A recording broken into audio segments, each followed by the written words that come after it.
هذا الذهب وفك ضيقتك. خلاص يا أستاذ هاني، الفلوس هتوصلك النهاردة إن شاء الله.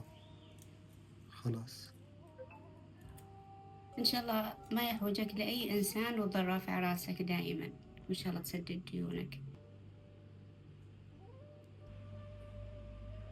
حاليا أنا عايز الذهب عشان أبويا هيعمل عملية بكرة، أنت عارفة معيش فلوس، وحياة أبويا بين الحياة والموت لازم تتصرفي. طيب ماشي. بص هخش جوه بس وجايلك. طب هي دي عايزة إنك تخش جوه؟ هخش جوه، هخش الحمام. طب خش براحتك. ماما بقولك ايه، انا بكلمك وانا في الحمام ركزي معايا. دلوقتي ده سوني جه بيقول لي عايز الدهب بتاعي عشان يكشف على ابوه، عشان ابوه محتاج فلوس. لا، دهبك اللي اللي انت عايزه تديهوله ده. اتنيلي كده كانت خيبه وانت يا هبله، تدوش دهبك يا موكوسه.